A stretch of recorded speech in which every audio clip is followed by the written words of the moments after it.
ಏನಾರ ಒದ್ದೆ ಆಗಿದೆಯಾ? ಅಂದ್ರೆ ಕ್ಲೀನ್ ಮಾಡಿ ಎಷ್ಟೋ ದಿನ ಆಗಿದೆ, ನೆಲ ತೋರಿಸ್ಬಿಡಿ. ಕ್ಲೀನ್ ಮಾಡಿ ಎಷ್ಟೋ ದಿನ ಆಗಿದೆ. ಆಮೇಲೆ ಇದು ನೋಡಿ, ಟಾಯ್ಲೆಟ್ ಅಲ್ಲಿ ನೀರ್ ಬಿದ್ದಿದ್ಯಾ? ಯಾರು ಇದಾಗಿಲ್ಲ, ಆದ್ರೆ ಎಷ್ಟು ಕರೆ ಗಲೀಜಾಗಿದೆ ನೋಡಿ. ಇಲ್ಲಿ ಒಳಗಡೆ ನೋಡಿಸ್ಬಿಡಿ.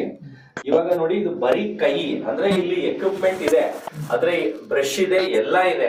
ಆದ್ರೆ ಜನಕ್ಕೆ ನಾನು ಹೇಳಿದೀನಿ ಬರೀ ಕೈಯಲ್ಲಿ ತೊಳೆದು ತೋರಿಸ್ತೀನಿ ಅಂತ. ಅದು ನನ್ನ ಮನೇಲಲ್ಲ, ನಿಮ್ ಮನೇಲಿಗೂ ಬೇಕಾದ್ರೆ ಕರೀರಿ, ಅದು ಚಾಲೆಂಜ್ ಮಾಡ್ತೀನಿ. ನಿಮ್ ಮನೇಲಿ ಎಷ್ಟ್ ಜನ ಗಲೀಜ್ ಮಾಡಿ, ಎಷ್ಟ್ ಜನ ಲೆಟ್ರಿನ್ ಸುಸು ಎಲ್ಲ ಯೂಸ್ ಮಾಡಿದ್ರು ನಾನು ಬರೀ ಕೈಯಲ್ಲಿ ತೊಳಿತೀನಿ ಅಂತ ಹೇಳಿದೀನಿ. ಆಮೇಲೆ ನನಗೆ ಯಾವ ಅಸಹ್ಯನೂ ಇಲ್ಲ.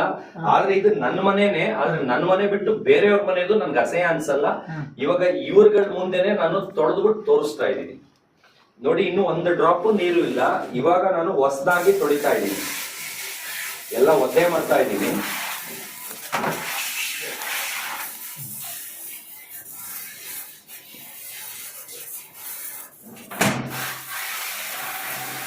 ಬರೀ ಪ್ಯಾಂಟ್ ಮಾತ್ರ ಮಡ್ಚ್ಕೊಂತೀನಿ. ವೈಟ್ ಪ್ಯಾಂಟು ರೆಡಿಯಾಗಿ ಬಂದ್ಬಿಟ್ಟಿದ್ದೀನಿ, ನೀವು ಇಂಟರ್ವ್ಯೂ ಮಾಡ್ತೀರಾ ಅಂತ.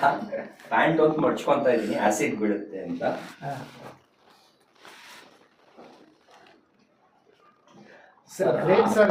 ಹಾರ್ಪಿಕ್ಸ್ ಹಾಕ್ಬಿಟ್ಟು ತೊಳಿತಾ ಇದ್ದೀನಿ.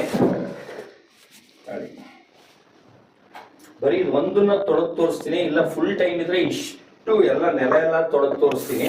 ಯಾಕಂದ್ರೆ ನಿಮ್ದು ವಿಡಿಯೋ ರೀಲ್ ಖಾಲಿ ಆಗ್ಬಿಡುತ್ತೆ ಅಂತ. ಬರೀ ಇದು ಮಾತ್ರ ಟಾಯ್ಲೆಟ್ ಮೇನ್. ಯಾಕಂದ್ರೆ ಇದನ್ನೇ ಜನ ಎಲ್ಲಾರು ಅಸಹ್ಯ ಪಡೋದು. ಮೇಲ್ಗಡೆದು ಯಾರು ಅಸಹ್ಯ ಪಡಲ್ಲ, ನಾನು ಒಳಗಡೆದು. ಯಾಕಂದ್ರೆ ಈಗ ಟೈಮ್ ನಿಮ್ದು ಕಡಿಮೆ ಇರೋದ್ರಿಂದ ಡೈರೆಕ್ಟ್ ಅಂದ್ರೆ ಇಲ್ಲೆಲ್ಲ ತೊಳ್ಕೊಂಡೇ ನಾನು ಅಲ್ಲಿಗೆ ಹೋಗೋದು. ಆದ್ರೆ ನಿಮ್ಗೆ ಅರ್ಜೆಂಟ್ ಇರೋದ್ರಿಂದ, ವಿಡಿಯೋ ಇದಾಗೋದ್ರಿಂದ ಬರೀ ಇದು ಮಾತ್ರ ತೊಳಿತಾ ಇದ್ದೀನಿ. ಅಂದ್ರೆ ಒಳಗಡೆನೆ ಮೇನ್ ಎಲ್ಲಾರು ಅಸಹ್ಯ ಪಡೋದು.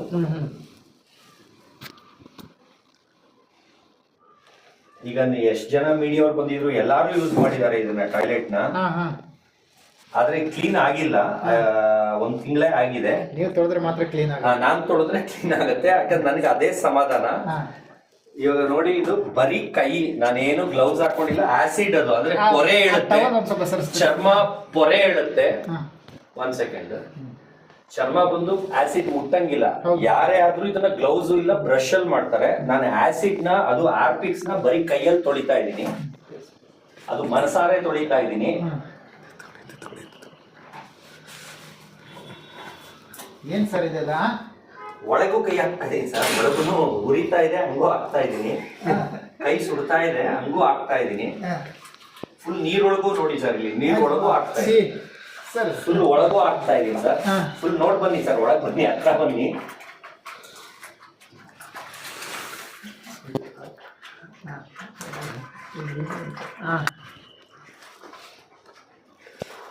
ಯಾರು ಏನ್ ಮಾಡಿದ್ರು ಅದೇನೋ ನನ್ಗೆ ಲೆಕ್ಕಕ್ಕೆ ಬರಲ್ಲ. ಇದು ಟಾಯ್ಲೆಟ್ ಕ್ಲೀನ್ ಆಗ್ಬೇಕಷ್ಟೇ. ಹೌದಾ ಸರ್? ಇದನ್ನೆಲ್ಲ ನೋಡಿ ಅಸಹ್ಯ ಏನಿಲ್ಲ, ಮಕ ನೋಡಿ ಸರ್, ನಾನು ಅಸಹ್ಯ ಮಕ ಮಾಡ್ಕೊಂಡ್ ಮಾಡ್ತೇನೆ, ಮನಸ್ಸಿಂದ ಮಾಡ್ತಾ ಇದ್ದೀನಿ ಸರ್, ಮನಸ್ಸಾರೆ ಮಾಡ್ತಾ ಇದ್ದೀನಿ. ಆದ್ರೆ ಇದು ಸ್ವಲ್ಪ ಹೊತ್ತು ಬಿಟ್ರೆ, ಇನ್ನೊಂದ್ ಸ್ವಲ್ಪ ಹೊತ್ತು ಬಿಟ್ರೆ ಕರೆ ಇದಾಗತ್ತೆ. ಬೇಕಾದ್ರೆ ಆಮೇಲೆ ಇನ್ನೊಂದ್ ಸ್ವಲ್ಪ ಆದ್ಮೇಲೆ ಫುಲ್ ತೊಳಿಯೋದು ತೋರಿಸ್ತೀವಿ ಸರ್. ಯಾಕಂದ್ರೆ ಒಂದು ಈಗ ಹಚ್ಚಿದೀನಿ, ಈಗ ಒಂದ್ ಲೆವೆಲ್ ಬಿಡ್ಬೇಕದು ಸ್ವಲ್ಪ ಹೊತ್ತು. ನೀವೇ ಮಕ ಸಿಂಡಿಸ್ತಾ ಇದ್ದೀರಿ, ನಾನೇ ಮಕ ಸಿಂಡಿಸ್ತಾ ಇಲ್ಲ ಸರ್. ಇಲ್ಲಿ ನೋಡಿ, ಕೈ ಘಮ ಘಮ ಇದೆ. ನೀವೇ ಮಕ ಸಿಂಡಿಸ್ತಾ ಇದ್ದೀರಲ್ಲ ಸರ್. ಏನ್ ಮಾಡ್ತಾರೆ? 5 ನಿಮಿಷ ಬಿಟ್ಟು ತಿರ್ಗಾ ತೊಳಿತೀವಿ ಸರ್. ಈಗ ಹಚ್ಚಿ ಬಿಟ್ಟಿದೀನಿ, 5 ನಿಮಿಷ ಬಿಟ್ಟು ತಿರ್ಗಾ ತೊಳೋದು. ಬಟ್ ನಿಮ್ಗೆ ಯಾರು ಏನಾರು ಹೇಳ್ತಾರೆ, ಅದೇನ್ ಕೇರ್ ಮಾಡಲ್ಲ? ಏನ್ ಅವ್ರು ಕಟ್ಕೊಂಡು ನನಗೇನಾವೆ ಸರ್? ನಾನ್ ಇರೋದು ಹಿಂಗೆ ಸರ್. ಅವ್ರೇನಾರು ನನ್ ಕಾಸು ಕೊಡ್ತಾರೆ, ಇಲ್ಲ ಅವಾರ್ಡ್ ಕೊಡ್ತಾರೆ ಸರ್. ಏನೂ ಇಲ್ಲ, ನನ್ನ ಲೈಫ್ ನನ್ನ ಇಷ್ಟ, ನನ್ನ ಕೆಲಸ ನಾನೇ ಮಾಡ್ಕೋಬೇಕು ಅನ್ನೋದು ನನ್ನ ವೇದಾಂತ. ನಾನ್ ಕಂಡವ್ರಿಗೆ ದುಡ್ಡು ಕೊಟ್ಟು ಮಾಡ್ಸಿದ್ರು ಅವ್ರು ಇಷ್ಟು ಚೆನ್ನಾಗಿ ಮಾಡಲ್ಲ. ಕಾಟಾಚಾರಕ್ ಮಾಡ್ಬಿಟ್ಟ, ನಮ್ಮ ಅಪ್ಪ ಬೈತಾರೆ, ನಮ್ಮ ಅಮ್ಮ ಬೈತಾರೆ ಅಂತ ದೂರದಿಂದ ಹಿಂಗ್ ಹಾಕ್ಬಿಟ್ಟು ಹೊಡೋಗ್ಬಿಡ್ತಾರೆ. ಆತರ ಕೆಲಸ ಮಾಡಿಸ್ಕೊಳ್ಳೋ ಬದಲು ನಾನೇ ನನ್ ಕೆಲಸ ಮಾಡ್ಕೊಂಡು ಮನೇನ ನೀಟಾಗಿ ಇಟ್ಕೊಳ್ಳೋದು ನನ್ ಕರ್ತವ್ಯ. ಅದಕ್ಕೆ ನಾನು ಹಿಂಗೆ ಮಾಡೋದು, ನಾನು ಹಿಂಗೆ ನಡ್ಕೊಳ್ಳೋದು. ಆಮೇಲೆ ನಾನು ಯಾವ್ದು ಡೌನ್ ಮಾಡಿಲ್ಲ ಸರ್. ಬಿಗ್ ಬಾಸ್ ಒಳಗೂ ಹೇಳಿದ್ದೆ ಬರೀ ಕೈಯಲ್ಲಿ ತೊಳಿತೀನಿ ಅಂತ. ಬರೀ ಕೈಯಲ್ಲಿ ಉರಿತಾ ಇದೆ ಇದು, ಇನ್ನೂ ಕೈ ತೊಳ್ಕೊಂಡಿಲ್ಲ. ಈಗ ನೀವು ಪರ್ಮಿಷನ್ ಕೊಟ್ರೆ ಕೈ ತೊಳ್ಕೊಳ್ತಾ ಇದೆ ಇದು. ನೀವು ತಮಾಷೆ ಮಾಡ್ತೀರಾ? ತಮಾಷೆ ಇಲ್ಲ ಸರ್. ಅಯ್ಯೋ, ನೀವೇ ಮಕ ಸಿಂಡಿಸ್ತಾ ಇದ್ದೀರಾ. ತಮಾಷೆ ಏನ್ ಸರ್ ನಿಮ್ಮನೇದು ಬಂದು ತೋರಿಸ್ಲಾ ಸರ್? ಬೇಡ ಸರ್, ಅಲ್ಲ ನೀವು ಹೇಳದ್ ನೋಡ್ರಿ ಸುಮ್ನೆ ತಮಾಷೆ ಮಾಡ್ತಾರೆ. ತಮಾಷೆ ಅಲ್ಲ ಸರ್, ನಾನ್ ಬರೀ ಇಲ್ಲಿದೆ ಇಡ್ತಾ ಇದೀನಿ ಅಂತ ನೀವು ತಮಾಷೆ ಅಂತಿದ್ರ. ನಿಮ್ಮನೆದನ್ನು ಬಂದು ತೊಳಿತೀನಿ, ಅದ್ರದ್ದು ವಿಡಿಯೋ ಮಾಡಂಗಿದ್ರೆ ಮಾಡಿ. ಅಲ್ಲ ಸರ್, ಈಗ ಇದು ಹಾಕಿ ಯಾರು ಕಮೆಂಟ್ ಮಾಡ್ತಾರೆ, ಬಾರೋ ನಮ್ಮನೆಗೆ ಬಾರೋ ಅಂತ ಅಂತಾರಲ್ಲ, ಅವ್ರ ಮನೆಗೆ ಕರ್ಸಿ ಅಲ್ಲಿ ಬಂದು ತೊಳಿತೀನಿ. ನಾನು ಅವ್ನ ದುಶ್ಮನ್ ಇರ್ಲಿ, ನನ್ನ ಬಗ್ಗೆ ಬ್ಯಾಡ್ ಆಗಿ ಮಾತಾಡಿರ್ಲಿ, ಅವ್ರ ಮನೆಗೂ ಬಂದು ಲೆಟ್ರಿನ್ ಅವ್ರ ಅಪ್ಪ ಅಮ್ಮ ಎಷ್ಟು ಜನ ಇರ್ತಾರೆ ಅವ್ರ ಮುಂದೆ ತೊಳಿತೀನಿ. ಅವ್ರ ಮನೆ ಕೆಲಸದವ್ರು ಅಸಹ್ಯ ಪಡ್ತಾರೆ, ನಾನ್ ಬಂದು ತೊಳಿತೀನಿ. ಒಟ್ಟಿನಲ್ಲಿ ನಿಮಗೆ ಕ್ಲೀನ್ ಇರ್ಬೇಕಷ್ಟೇ. ಕ್ಲೀನ್ ಇರ್ಬೇಕಷ್ಟೇ ಸರ್. ನನಗೆ ಇವಾಗ ಟೈಮ್ ಇಲ್ಲ, ನಿಮ್ದು ಬೇಗ ಮುಗಿಬೇಕು ಅಂತ ನೀವು ಸ್ಪೀಡ್ ಆಗಿ ತೋರಿಸ್ತೆ. ಇಲ್ಲ ಅಂದ್ರೆ ಇದೆಲ್ಲ ತೊಳೆದು ನಲ್ಲಿ ಆ ಕಿಟಕಿ ಫ್ಯಾನ್ ಎಲ್ಲ ತೊಳೆದು ಅಷ್ಟು ನೀಟಾಗಿ ಮಾಡ್ತೀನಿ. 5 ನಿಮಿಷ ಬಿಟ್ಟು ತಿರ್ಗಾ ತೊಳಿತೀನಿ, ಆಮೇಲೆ ಬೇಕಾ ಕಂಟಿನ್ಯೂ. ಅಲ್ಲ ನಿಮ್ಗೆ ಸಾಕ್ಷಿ ಬೇಕು ಅಂದ್ರೆ ನಮ್ಗೆ ಆತರ ಈ ತರ ಇಲ್ಲ, ಡ್ರಾಮಾ ಗೀಮಾ ಬರಲ್ಲ. ಕ್ಯಾಮೆರಾ ಮುಂದೆ ಹೇಗಿರ್ತೀರೋ ಮನೇದು ಹಾಗೆ ಇರ್ತೀರಾ? ಅಲ್ಲ ನಾನು ಇರೋದು ಹೇಳ್ತೀನಿ ಸರ್, ನಂಬೋದು ಬಿಡೋದು ಅವ್ರಿಗೆ ಬಿಟ್ಟಿದ್ದು. ಆಮೇಲೆ ನಾನು ಯಾರನ್ನ ನಂಬಿಸ್ಬೇಕು, ನಂಬ್ಸಕ್ಕೋಸ್ಕರ ಮಾಡ್ಬೇಕು ಅನ್ನೋಂತ ಮಾಡಲ್ಲ. ನಾನ್ ಮಾಡ್ತಾರೆ ನನಗೆ ಕರೆಕ್ಟ್ ಅಷ್ಟೇ. ನನ್ಗೆ ಅವ್ನು ನಂಬುದನ್ನ ಬಿಟ್ಟದ್ನ ಅವ್ನ ಪ್ರೂವ್ ಮಾಡ್ಬೇಕಾದ್ರೆ ನನಗೆ ನೆಸೆಸಿಟಿ ಇಲ್ಲ, ನನಗೆ ಇಂಟ್ರೆಸ್ಟು ಇಲ್ಲ ಸರ್. ನನ್ನ ಶೋಕಿ ನಾನು ಮಾಡ್ಕೊಂಡಿದ್ದೀನಿ. ಇಡೀ ಮನೆ ಕ್ಲೀನಿಂಗು, ಒರ್ಸೋದು, ಕ್ಲೀನ್ ಮಾಡೋದು, ಸೋಫಾ ಒರ್ಸೋದು, ಸೋಫಾ ಕೆಳಗೆಲ್ಲ ಇದೆಲ್ಲ. ಇಲ್ಲಿ ನೋಡಿ ಮನೆಯಲ್ಲಿ ನಿಮ್ಗೆ ಕಸ ಗುಡ್ಸೋಕ್ಕೂ ಒರ್ಸಕ್ಕೂ ಜಾಗ ಇಲ್ಲ. ಈ ಮನೆ ಕ್ಲೀನ್ ಮಾಡ್ಬೇಕಂದ್ರೆ A to Z ಐಟಮ್ ನ ಡೋರ್ ತೆಗೆದು ಅಲ್ಲಿ ಬಾಲ್ಕನಿಲಿ ಇಡ್ತೀನಿ, ಆ ಕಡೆಗೆ ವರಂಡಲ್ಲ ಅಲ್ಲಿ ಇಟ್ಬಿಟ್ಟು ಆಮೇಲೆ ಎಲ್ಲ ಗುಡ್ಸಿ ಕ್ಲೀನ್ ಮಾಡಿ ಒರೆಸಿ ಆಮೇಲೆ ಎಲ್ಲ ಐಟಮ್ ಇಡಬೇಕಾದ್ರೆ ಒಂದೊಂದು ಒರೆಸಿ ವಾಪಸ್ ಮನೆ ಒಳಗೆ ಇಡ್ತೀನಿ. ಯಾಕಂದ್ರೆ ಇಲ್ಲಿ ಮನೇಲಿ ನೀವು ನೋಡಿ ಎಲ್ಲೂ ನೆಲನೇ ಕಾಣಿಸಲ್ಲ. ನೆಲ ಎಲ್ಲಿ ಕಾಣಿಸುತ್ತೆ ಒಂಚೂರು ಹಂಗೆ ತೋರಿಸಿ ಸರ್. ಬರೀ ಐಟಮ್ಗಳೇ ಇರೋದು, ಓಡಾಡೋ ಜಾಗ ಎಲ್ಲೂ ಇಲ್ಲವೇ ಇಲ್ಲ, ಅಂದ್ರೆ ಕಡಿಮೆ ಇದೆ. ಈ ತರ ನೆಲ ಕಾಣೋದು ಕಡಿಮೆ. ಈಗ ಇಲ್ಲೆಲ್ಲ ಕ್ಲೀನ್ ಮಾಡಿದ್ರೆ ಅಲ್ಲೆಲ್ಲ ಕೆಳಗೆ ಗಲೀಜಿರುತ್ತೆ. ಅದರಿಂದ ಏನಂದ್ರೆ ಇಷ್ಟು ಐಟಮ್ನು ಆಚೆ ಇಟ್ಕೊಡ್ತೀನಿ. ಅದ್ರ ಚೇರ್ಸ್ಗಳು, ಟೀಪಾಯಿ, ಅದು ಶೋಕೇಸ್ ಐಟಮ್ ಎಲ್ಲ ಆಚೆ ಇಟ್ಬಿಟ್ಟು ಫುಲ್ ಕ್ಲೀನ್ ಆದ್ಮೇಲೆ ತಿರ್ಗಾ ಎತ್ತಿ ಒಳಗಿಡ್ತೀನಿ. ಆದ್ರೆ ಈ ನಡುವೆ 1 ತಿಂಗಳಿಂದ ಫುಲ್ ಬ್ಯುಸಿ ಇರೋದ್ರಿಂದ ಈ ತರ ಮಾಡಕ್ ಆಗ್ತಾ ಇಲ್ಲ. ಡೈಲಿ ಲಾಗ್ ಯಾಕೆ ಮಾಡ್ಬೋದು ಸರ್? ನಾನು ಇಂಟ್ರೆಸ್ಟ್ ಇಲ್ಲ ಸರ್, ದುಡ್ಡು ಮಾಡೋ ಇಂಟ್ರೆಸ್ಟ್ ಇಲ್ಲ, ನಾನು ಯೂಟ್ಯೂಬರ್ ಅಲ್ಲ, ನನ್ ಇಂಟ್ರೆಸ್ಟು ಇಲ್ಲ. ನಂದು ಇದು ಯಾರ್ಯಾರು ಮಾಡ್ಕೊಂಡು ಎಲ್ಲಾರ್ದು ಮಿಲಿಯನ್ಸ್ ಆಗ್ತಿದೆ ಆಗ್ಲಿ ಸಂತೋಷ. ನಂಗೆ ಹೊಟ್ಟೆವ್ರಿಗೆ ಬುದ್ಧಿನೂ ಇಲ್ಲ. ಬೇರೆಯವ್ರಾದ್ರೆ ನೀ ಚಾರ್ಜ್ ಮಾಡ್ಬೇಕಲ್ಲ, ಚಾರ್ಜ್ ಯಾಕೆ ಮಾಡಲ್ಲ, ಹಂಗೆ ನನಗೆ ಇಂಟ್ರೆಸ್ಟೇ ಇಲ್ಲ. ನನಗೆ ಯೂಟ್ಯೂಬ್ ನಾನು ಓಪನ್ ಮಾಡಿ 15 ವರ್ಷದಿಂದ ನೀವು ನೋಡಿದ್ರಿ, ಆಗ್ಲೇ ನಾನು ಮಾನಿಟೈಸು ಆಗಿದೆ. ನಾನು ಹಾಕೋದು 6 ತಿಂಗಳಿಗೋ 2 ವರ್ಷಕ್ಕೋ ಒಂದು ವಿಡಿಯೋ. ಅಂದ್ರೆ ನನಗೆ ಇಂಟ್ರೆಸ್ಟ್ ಇಲ್ಲ. ಬೇರೆಯವ್ರು ಬಂದು ಅವ್ರವ್ರದೇ ಹಾಕೊಂಡು ಇನ್ಕಮ್ ಬರಂಗ್ ಮಾಡ್ಕೊಳ್ತಾರೆ, ಇನ್ಕಮ್ ನೋಡ್ತಾರೆ. ನಾನು ದುಡ್ಡು ಮಾಡಕ್ಕೆ ದುಡ್ಡಾಸೆ ಪಟ್ಟವನೇ ಅಲ್ಲ. ನನಗೆ ಓನ್ಲಿ ಹೆಸರು, ನನ್ನ ಹೆಸರು ಓಡಾಡ್ಬೇಕು, ಹೆಸರು ಹೊಗಳಬೇಕು, ಒಳ್ಳೆಯವ್ರು ಅನ್ಸ್ಕೋಬೇಕು. ಆ ತರ ಅಂದ್ರೆ 1000 ಜನ ಕೆಟ್ಟವ್ರು ಅಂದ್ರೂ ನಾನೇನು ಅನ್ನೋದು ನನಗೆ ಗೊತ್ತು. ನಾನು ಅವ್ರಿಗೆ ಪ್ರೂವ್ ಮಾಡೋ ಅವಶ್ಯಕತೆನೂ ಇಲ್ಲ.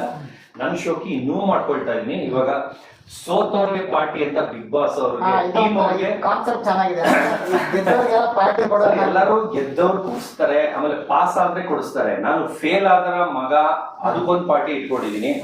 ಆಮೇಲೆ ಸೋತವ್ರಿಗೆ ಪಾರ್ಟಿ ಇಟ್ಕೊಂಡಿದೀನಿ. ಅಂದ್ರೆ ಗೆದ್ದವ್ರು ಎಲ್ಲ 1000 ಜನ ಗೆದ್ದಿಗೆ ಪಾರ್ಟಿ ಕೊಡ್ಸು ಅಂತಾರೆ, ಇಲ್ಲ ಏನೋ ಅವಾರ್ಡ್ ತಗೊಂಡೆ, ಇಲ್ಲ ನೀನು ಡಿಗ್ರಿ ಮಾಡ್ದೆ ಕೊಡ್ಸು ಅಂತಾರೆ. ಆದ್ರೆ ಫೇಲ್ ಆದವ್ರಿಗೆ ಆಮೇಲೆ ಸೋತ್ ಬಂದವ್ರಿಗೆ ಯಾರು ಪಾರ್ಟಿ ಮಾಡಿಲ್ಲ. ನಾನೀಗ ಸೋತ್ ಬಂದವ್ರಿಗೆ ಪಾರ್ಟಿ ಮಾಡಿ ಅದನ್ನು ಹಿಸ್ಟ್ರಿ ಕ್ರಿಯೇಟ್ ಮಾಡಿ ತೋರಿಸ್ತೀನಿ. ಅಂದ್ರೆ ನಾನು ಈ ತರ ಡಿಫ್ರೆನ್ಸ್.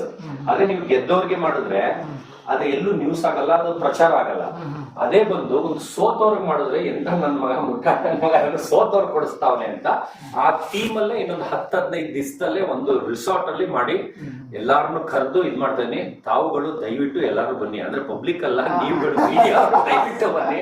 ಅಷ್ಟು ಪಬ್ಲಿಕ್ ನ ಸಾಕಷ್ಟು ಕೆಪಾಸಿಟಿನ ನನಗೆ ಕೊಟ್ಟಿಲ್ಲ. ಅನ್ನಪೂರ್ಣೇಶ್ವರ ಅಂದ್ರೆ ಒಂದ್ ಲೆವೆಲ್ಗೆ ಹಂಗನ್ಬಿಟ್ಟು ಊರವ್ರಿಗೆಲ್ಲ ಹಾಕಷ್ಟು ಇಲ್ಲ.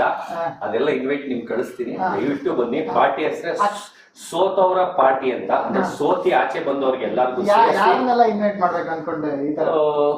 ಅದೇ ಆಲ್ಮೋಸ್ಟ್ ಸೋತಿ ಬಂದಿರೋರು ಎಲ್ಲಾರು ಇನ್ನು ಬರ್ಬೇಕಾಗಿರೋ ಇನ್ನು ಬರ್ಬೇಕಾಗಿರೋ ಸ್ಪಂದನ, ಕಾವ್ಯ, ಅಶ್ವಿನಿ ಗೌಡ ಮ್ಯಾಮ್. ಅಂದ್ರೆ ಅವ್ರು ಗೆಲ್ತಾರೆ ಪಾಪ ಅವರೆಲ್ಲ. ಅಂದ್ರೆ ನಾನು ಆಚೆ ಬಂದ ಮೇಲೆ ಅಂದ್ರೆ ಅದು ಫಿನಾಲೆ ಆಗ್ಬೋದು, ಅದಕ್ಕಿಂತ ಮುಂಚೆನೆ ಆಗ್ಬೋದು. ಏನ್ ಇನ್ನೊಂದು 1 ತಿಂಗಳಿದೆ ಅಷ್ಟೇ, ಇನ್ನೊಂದೊಂದು ತಿಂಗಳು 40 ದಿವಸ ಏನೋ ಇದೆ. ನಾನು ಹೇಳ್ತಾ ಇರೋದು ಒಟ್ನಲ್ಲಿ. ಆದ್ರೆ ಗೆದ್ದವ್ರು ಕೊಡ್ಸಲ್ಲ, ಇಲ್ಲಿ ಕೊಡ್ಸಲ್ಲ, ಆಮೇಲೆ RJ ಅಮಿತ್ಗೂ ಕೊಡ್ಸಲ್ಲ, ಕರಿಯಲ್ಲ, ಕೊಡ್ಸಲ್ಲ ಅಲ್ಲ ಕರಿಯಲ್ಲ. ಫಸ್ಟ್ ಲಾಸ್ಟ್ ಬೇಡ, ನನ್ಗೆ ಇಷ್ಟ ಆಗ್ಲಿಲ್ಲ. RJ ಅಮಿತ್ ಇಷ್ಟ ಆಗ್ಲಿಲ್ಲ, ಗಿಲ್ಲಿನೂ ಇಷ್ಟ ಆಗ್ಲಿಲ್ಲ. ಅದಕ್ಕೆ ಅವ್ರಿಬ್ರು ಬಿಟ್ಟು ಮಿಕ್ದು ಅಷ್ಟು ಜನನು ಕರೀತಾರೆ. ಅದು ಒಂದು ಸೀಸನ್ 12 ಮಾತ್ರ ಅಲ್ಲ, ಸೀಸನ್ 11, ಸೀಸನ್ 10, ಸೀಸನ್ 9 ವರ್ಗೂ ನಂಗೆ ಯಾರ್ಯಾರು ಪರಿಚಯ ಇದಾವೆ ಅಷ್ಟು ಜನನು ಕರಿತಾ ಇದೀನಿ. ಅದು ಸೋತವ್ರಿಗೆ ಮಾತ್ರ. ಯಾಕಂದ್ರೆ ಗೆದ್ದವ್ರು ಬಂದ್ಬಿಟ್ರೆ ಅದ್ರ ವ್ಯಾಲ್ಯೂಗೆ, ಟೈಟಲ್ಗೆ ವ್ಯಾಲ್ಯೂ ಹೋಗ್ಬಿಡುತ್ತೆ. ಇದು ಸೋತೋರ್ ಪಾರ್ಟಿ ಅಂತ ಗೆದ್ದವ್ರ ಒಬ್ರು ಇರಬಾರ್ದು ಅಂತ. ಅದ್ರ ಸೋತಿರೋದ್ರಲ್ಲಿ RJ ಅಮಿತ್ ಒಬ್ರು ಬಿಡ್ತಾ ಇದ್ದೀನಿ. ಯಾಕಂದ್ರೆ ಅವರು ನಮ್ಮ ಬಗ್ಗೆ ತಿಳ್ಕೊಳಕ್ ಕೆಪಾಸಿಟಿನೂ ಇಲ್ಲ. ಆಚೆನೂ ಕಿಂಡಲ್ ಮಾತಾಡಿದ್ರು, ಒಳಗೂ ಕಿಂಡಲ್ ಮಾತಾಡಿದ್ರು. ಆದ್ರೆ ಕರಿಬಸಪ್ಪ ಅವರು ಬರ್ತಿದಂಗೆನೆ ಗೂಗಲ್ ಮಾಡಿ ಇವ್ನು ಒಳಗೆ ಹಂಗೆ ಹೇಳ್ತಿದ್ನಲ್ಲ, ಇವ್ನು ಯಾರು ಇವನು ಅಂತ ಎಲ್ಲ ಚೆಕ್ ಮಾಡಿ, ನಾನ್ ಬಂದು 2 ದಿನಕ್ಕೆ, ಆದ್ರೆ ಅವ್ರು ಬಂದು 1 ವಾರ ಮೇಲಾಗಿತ್ತು, ನಾನ್ ಬಂದು 2 ದಿನಕ್ಕೆ ಫೋನ್ ಮಾಡಿ, ಸಾರ್ ನೀವ್ ಹೇಳಿದ್ದೆಲ್ಲ ಅಷ್ಟು ನಿಜ, ಅಲ್ಲೆಲ್ಲ ನಿಮ್ನ ಅಷ್ಟು ಇನ್ಸಲ್ಟ್ ಮಾಡ್ತಾ ಇದ್ರು, ಬರೀ ಓಲ್ಡ್ ಬಿಡ್ತಾನೆ, ಓಲ್ಡ್ ರಾಜ ಹಂಗೆ ಹಿಂಗೆ ಅಂತಿದ್ರು, ನೀವ್ ಹೆಂಗ್ ತಡ್ಕೊಂಡಿದ್ರಿ ಸರ್ ಅಂತ ಅಂದ್ರು. ನಾನು ಅದಕ್ಕೆ ಹೇಳಿದೆ, ಅಲ್ಲಿ ನನ್ನ ಹತ್ರ ಫೋನ್ ಇರ್ಲಿಲ್ಲಪ್ಪ ಏನಾರ ತೋರ್ಸೋದಕ್ಕೆ. ಅವಾಗ ಅವ್ರು ಏನ್ ಹೇಳಿದ್ರು ನಂಬಲ್ಲ ಅಂದಾಗ ಕತ್ತೆ ಮುಂದೆ ಕಿದ್ರಿ ಬಾರಿಸ್ತಾನೆ. ಅವ್ರ ಮುಂದೆ ನಾನು ಯಾಕೆ ಅವ್ರಿಗೆ ಓವರ್ ಆಗಿ ಅವ್ರ ಕೈ ಕಾಲು ಹಿಡಿದು ಹೇಳ್ಬೇಕು? ಒಂದ್ಸಲಿ ಹೇಳೋದು ನಂಬಲಿ ಬಿಟ್ರೆ ಬಿಡ್ಲಿ, ಆಚೆ ಬಂದ್ಮೇಲೆ ಅವ್ರೇ ತಿಳ್ಕೊಂಡು ನೀವು ಹೊಡೆದಾಗ ಅವ್ರು ಹೊಡಿತಾರೆ ಅಂತ. ಆತರ ಕರಿಬಸಪ್ಪ ಅವರು ಕಲ್ಚರ್ ಫ್ಯಾಮಿಲಿಯಿಂದ ಹುಟ್ಟು ಬಂದಿರೋದ್ರಿಂದ ಅವ್ರು ತಿಳ್ಕೊಂಡು ನನಗೆ ವಾವ್ ಅಂತ ಹೇಳಿ ಇವತ್ತು ನನ್ನ ಫ್ಯಾನ್ ಅಂತ ಹೇಳ್ತಾರೆ. ನಾವೇನು ಇಲ್ಲ ಸರ್, ನಮ್ಮ ಮುಂದೆ ನೀವು ಅಷ್ಟು ದೊಡ್ಡ ಮನುಷ್ಯರು, ಅಷ್ಟು ಸಿಂಪಲ್ ಆಗಿ ಲೆಟ್ರಿನ್ ತೊಳಿತಾ ಇದ್ರಿ ಅದು ಬಿಗ್ ಬಾಸ್ ಮನೆಯಲ್ಲಿ ಅಂತ ಹೇಳ್ತಾರೆ. ಅದು ನನ್ಗೆ ಖುಷಿ ಆಗುತ್ತೆ. ಆದ್ರೆ RJ ಅಮಿತ್ ರಷ್ಯಾ ಅಲ್ಲಿ ಯುದ್ಧ ನಡೀತಿತ್ತು, ಯುದ್ಧ ಬಿಟ್ಟು ಬಂದ್ಬಿಡ್ತಾರ, ಇವ್ನು ಯಾವ ದೊಡ್ಡ ಮನುಷ್ಯ ಅಂತ ಅಂದ್ರು. ಅವ್ರೊಬ್ರಿಗೆ 40 ರಷ್ಯಾದ ನ್ಯೂಸ್ ಕಳ್ಸಿದೀನಿ ಸರ್, ಅದು ಯುದ್ಧ ಟೈಮಲ್ಲಿ. ಇದು ನನ್ನ ಕೆಪಾಸಿಟಿ.